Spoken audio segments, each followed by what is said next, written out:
Assalamualaikum warahmatullahi wabarakatuh. Kami dari kelompok 10 yang beranggotakan saya Umi Nurul Makfirah, Dede Ayu Fadila, dan Cynthia Dikis akan mempresentasikan materi yang berjudul Sistem Limfatik, Sistem Imunitas, dan Sistem Endokrin.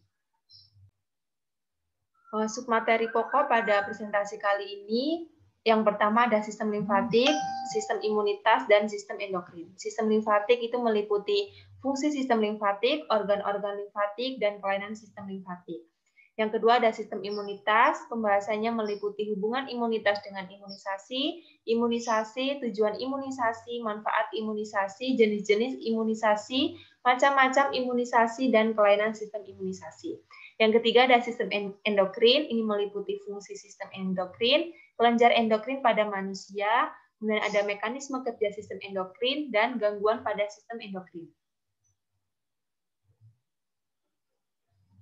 Yang pertama ada sistem limfatik. Apa sih sistem limfatik itu? Jadi sistem limfatik ini merupakan sistem sirkulasi sekunder yang berperan dalam mengalirkan cairan getah bening atau limfa ke seluruh tubuh. Nah, sistem limfatik ini memiliki beberapa fungsi. Yang pertama, mengembalikan cairan dan protein dari jaringan menuju sirkulasi darah. Kemudian yang kedua, sebagai transport limfosit dari kelenjar limfo menuju sirkulasi darah. Yang ketiga, memfiltrasi dan menghancurkan mikroorganisme. Yang keempat, menghasilkan zat antibodi. Yang kelima, transport vitamin yang larut lemak ABC, A, B, E, dan K ke dalam darah. Nah, sistem limfatik ini terdiri dari organ-organ limfa, pembuluh limfa, dan cairan limfa.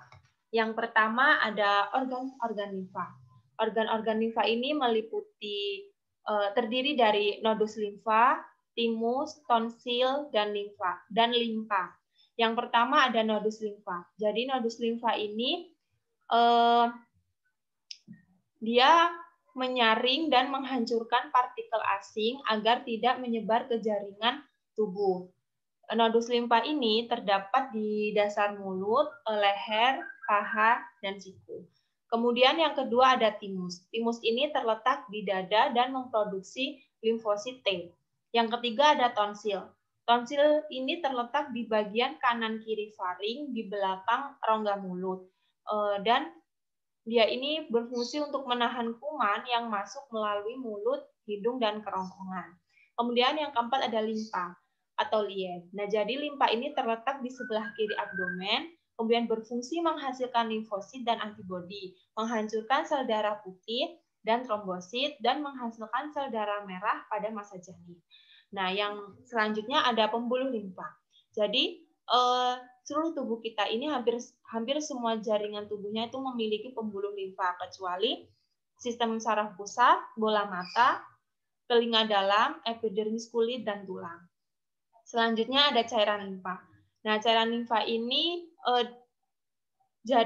cairan jaringan yang diabsorpsi ke dalam kapiler limfa, kemudian berwarna kekuning-kuningan dan mengandung plasma protein, limfosit, keping darah, fibrinogen, lemak, dan sedikit oksigen tanpa sel darah merah dan karbon dioksida.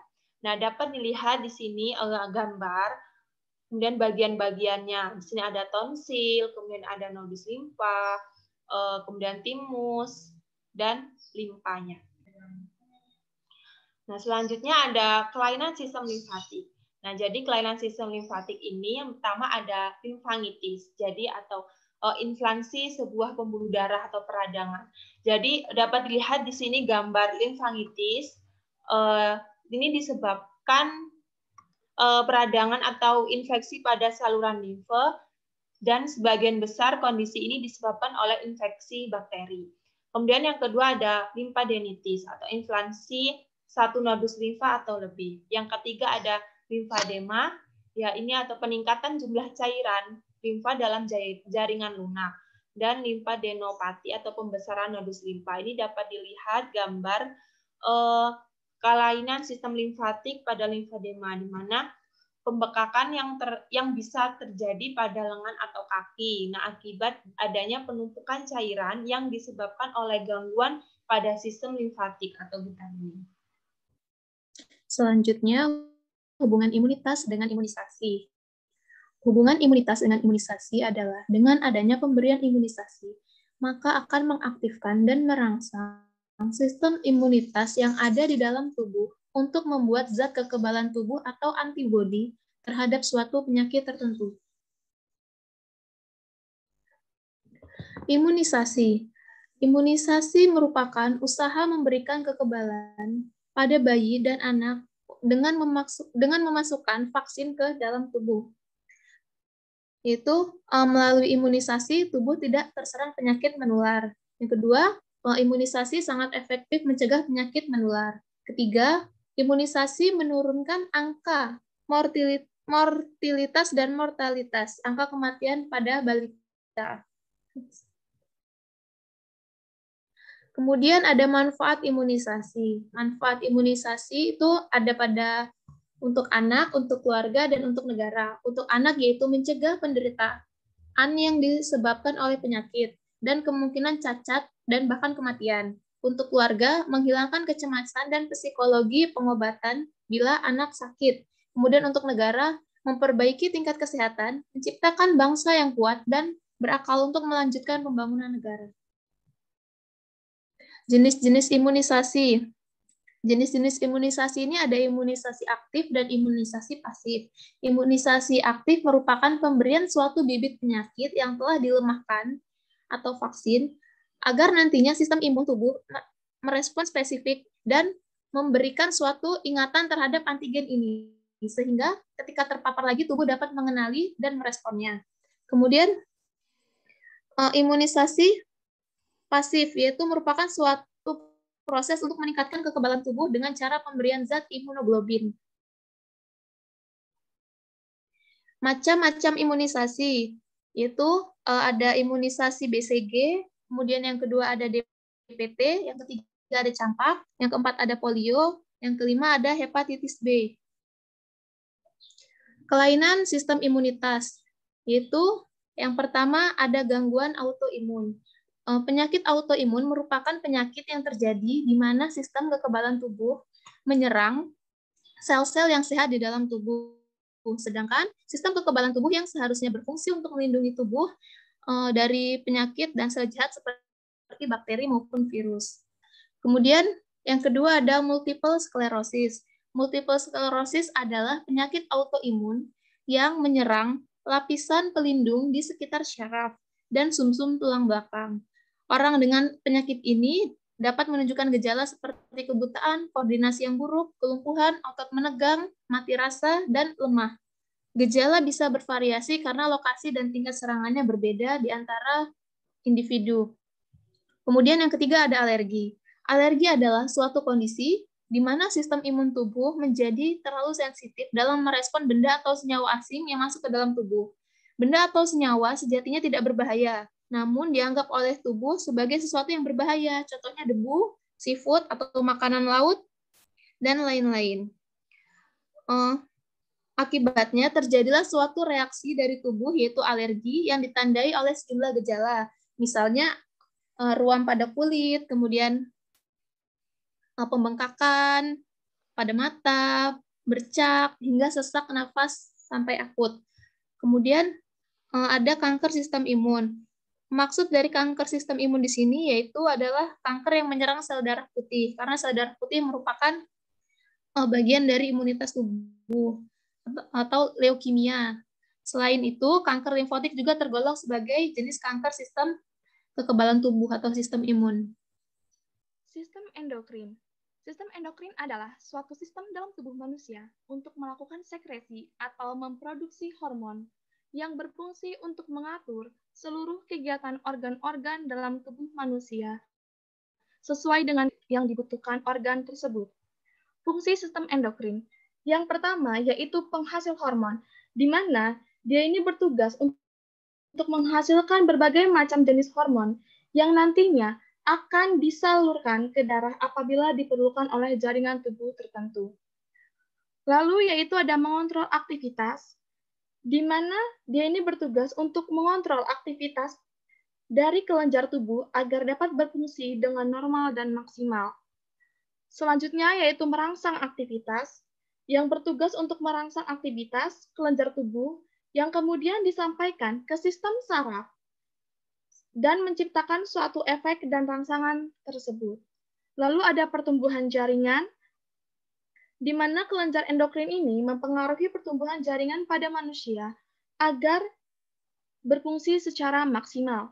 Lalu ada mengatur metabolisme, di mana sistem oksidasi tubuh serta bertugas untuk meningkatkan absorpsi glukosa dalam tubuh pada usus halus. Kelenjar endokrin pada manusia, yang pertama ada kelenjar hipofisis atau pituitari, yaitu kelenjar kecil, garis tengahnya kurang dari 1 cm dan berat sekitar 0,5 sampai 1 gram, yang terletak dalam sel latursika pada basis otak dan dihubungkan dengan hipotalamus oleh tangkai pituitaria. Nah, ini adalah gambar kelenjar hipofisis atau kelenjar pituitari. Di sini ada otak tengah. Nah, ini adalah kelenjar pituitari. Di mana ini kalau dilihat dari bagian depan, ini bagian depannya, lalu ini adalah bagian belakangnya, dan di sini adalah hipotalamus. Selanjutnya yaitu kelenjar tiroid.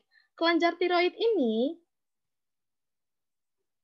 terdiri dari 2 lobus lateral yang dihubungkan melalui sebuah isthmus yang sempit, di mana dia ini terletak di atas permukaan anterior kartilagotiroid trakea, tepatnya di bawah laring. Nah, untuk gambarnya bisa kita lihat.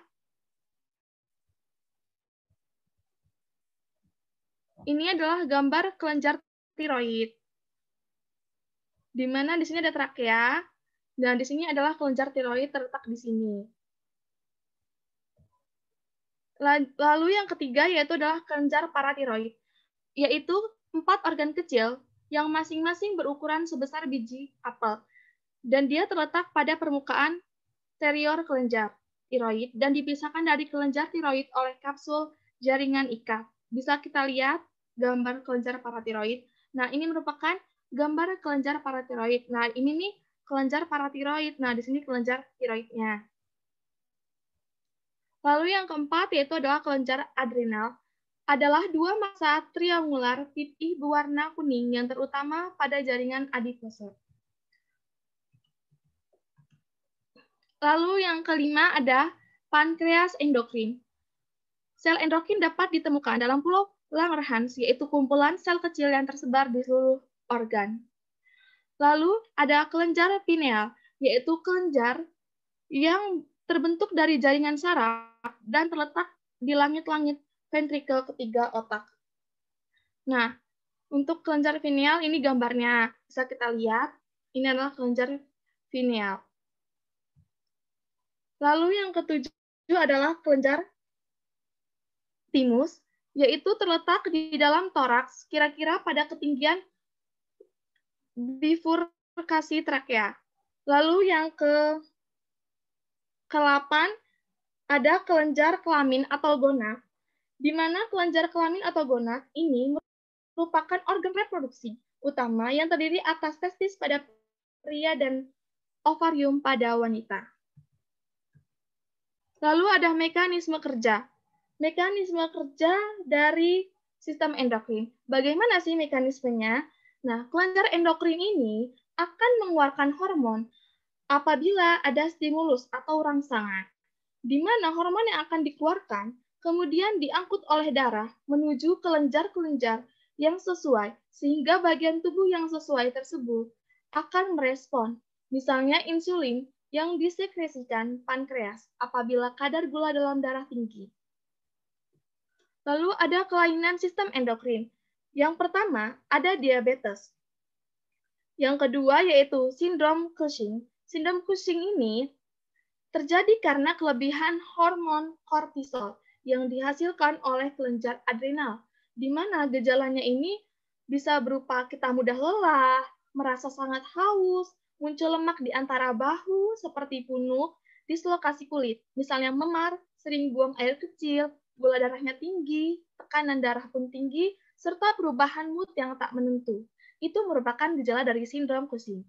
Yang ketiga yaitu ada akromegali. Akromegali ini nih gangguan sistem endokrin juga bisa mempengaruhi kelenjar pituitari, di mana akromegali ini terjadi pada kelenjar pituitari. Lalu ada penyakit Addison. Penyakit Addison ini merupakan kondisi menurunnya produksi kortisol dan aldosteron. Dan penyebabnya karena adanya kerusakan pada kelenjar adrenal yang ditandai dengan gejala seperti diare, depresi, mudah lelah, sakit kepala, nafsu makan menurun, dan sebagainya. Lalu yang terakhir ada penyakit Graves, di mana ditandai dengan gejala diare, mata menonjol, sulit tidur, mudah lelah dan lemah, detak jantung terlalu cepat, tremor, serta mudah marah atau mood yang naik turun. Demikian presentasi dari kami. Apabila ada kesalahan, kami mohon maaf. Kami akhiri. Wassalamualaikum warahmatullahi wabarakatuh.